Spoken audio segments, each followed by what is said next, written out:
Mayor, welcome back to the program here. McAllen is ranked as the third safest city in America. Congratulations on that. People Thank look at McAllen, they say it's a border city. How in the world is that even possible? How did you get there? Well, you know what? It takes a little bit of effort, but at the very end, people talk about border community. But look, McAllen is around the area. And they say border community, but I kind of liken it better. I like to say that we're strategically located between two very powerful countries. And that's true. But as far as the safety, look, we went from number 7 to number 6, and this past year, number 3. So we're very excited about what's happening here in McAllen. The safety is incredible. So a lot of times we tell people, be careful what you see in the news. Be careful what you see in different channels. Our area is a very safe. It's a tremendous area. What do you tell people who are seeing this who might say, wow, that's impressive, but maybe I do need to be careful about what I see about border communities? What's the truth about border communities in Texas today? You know what? A lot of the times, what it is they think about some of the issues they have in Mexico, and you have to understand Mexico, even though it's just across the border, it's just there. It does not necessarily affect us at all. And now we have the immigrant issue here in McAllen. I can't point to a single incident that we've had with immigrants. We assist them logistically to transfer out, and that's about it. It gets a little burdensome every now and then, but it hasn't for at least a year. In a sense, it has pushed to different areas it possibly go past. But for us, it's been real good. I remember you and I spoke a couple of years ago, and you told me that McAllen does not spend any money and no line item in the budget, in the city budget there on undocumented immigrants. Has that changed at all? Now, of course, we don't.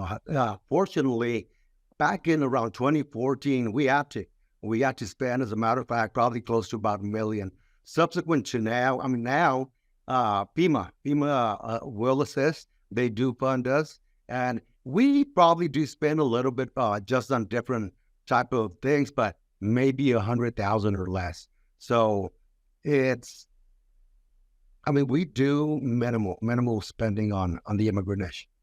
I think a lot of people probably don't realize that immigrants, when they cross the river there, they don't usually hang out in McAllen or in the valley. They So move on to points north. no, definitely, that's what we do. 2 years ago, I during a newscast, I said they do not stay in the border areas. They don't want to stay here. They want to go travel up to New York, Chicago, Los Angeles, the bigger areas. Yeah. And that's exactly what's going on. The issues you see in those cities, we don't have. When you look ahead to 2024, how do you keep that ranking of being America's third safest city? Well, actually, we hope to get even a little bit better. It's tough because at the very end, you can't control. McAllen is surrounded by Edinburgh, Far, Mission. We have a population of about 1 million, even though McAllen is only about 150 something thousand. So our area, McAllen, is the most educated.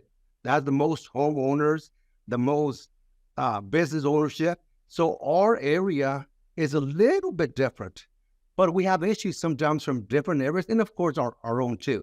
But our police force is always out there, through public announcements about, and even myself, I just gave out a video about domestic violence, about DWIs, because that affects everybody. It really does. It Yeah. affects everybody. So, and especially during the holidays.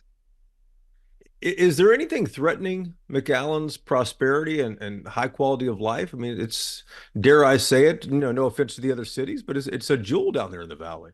It is. I say, and some people say it's the capital of the RGV. The other cities may disagree, but McAllen is it. It's a great city. And right now, what's going on, post, we always say COVID was a horrible thing, but post COVID, our economy is amazing. The nearshoring, the companies moving to Tamaulipas, Nuevo León, Mm. and that's why I say we're strategically located between two powerful countries. The commerce, the trade is amazing, and the development we have going on right now, we're keep on going up. Mayor, let's talk politics for a moment here. The state legislature, of course, passed that bill that lets local and state police arrest anyone that they think is in this country illegally. We talked to Representative David Spiller, who authored the bill, and he said he thinks that most of the activity for this bill, when it's signed into law, is going to be in the border area, 50 miles north of the Rio Grande. Do you expect McAllen police are going to enforce this new law? I think we'll do whatever we have to do, but I think there's going to be a lot of legal challenges before. I don't think anything will take effect until everything is sorted out. As far as filling up the jail down there, what are you concerned about with that, or are you concerned at all? Well, actually, the county should be more concerned about that Not because you. You don't run the generally jail, the right? city we arrest and we send them to the county, and Yeah. that's so it's a county issue more than anything else. But I know there's going to be challenges all over the place, and so we really don't take a position until something happens. For years, McAllen, like so many others, have been dealing with asylum seekers who are coming across, people who are saying they're fleeing their home country because they need to get away from poverty, crime, or imminent death there. You have urged, like so many other people, unsuccessfully, to try to get Republicans and Democrats in Congress to do something. If they're not going to do anything, what do you tell them 2024 is going to look like in your community? Well, you know what? Fortunately, our community will still be fine, but the rest of the United States is getting a little more difficult.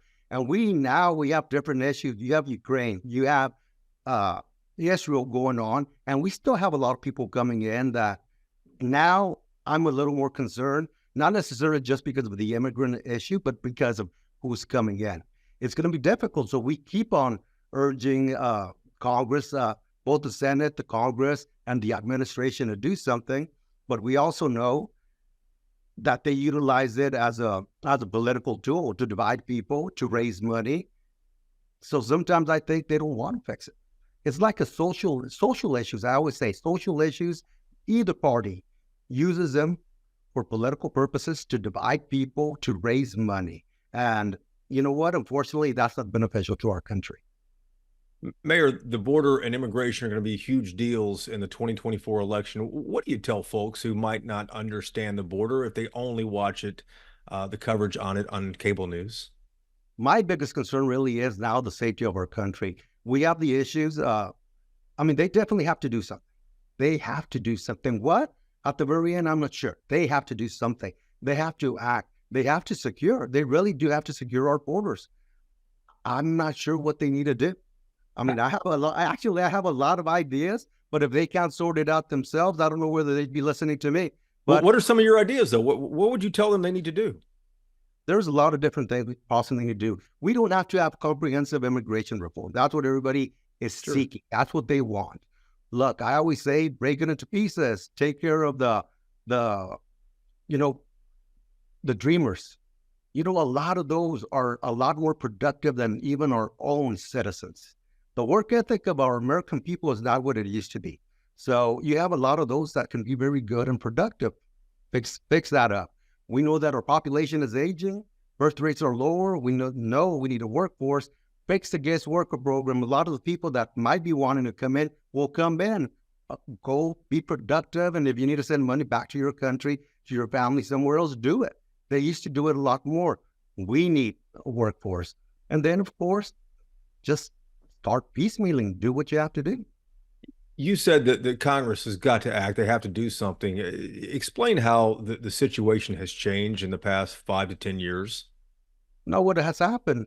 We've been dealing with this for probably since about 2014, so about 9 years.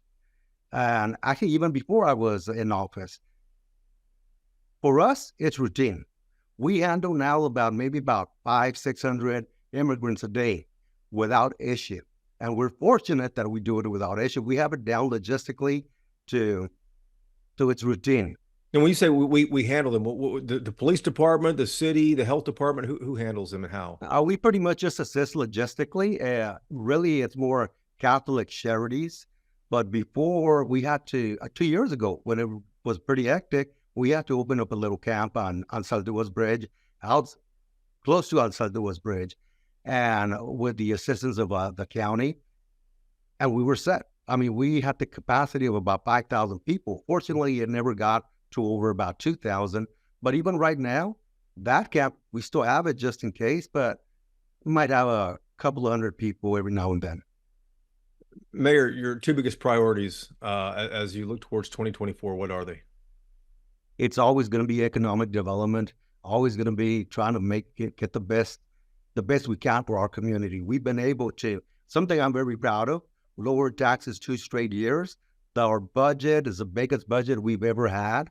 And you know what that means? It's, food on the table, jobs for people, and our area just keeps on growing. Mayor, it's good to talk to you again. Congratulations. Actually, have a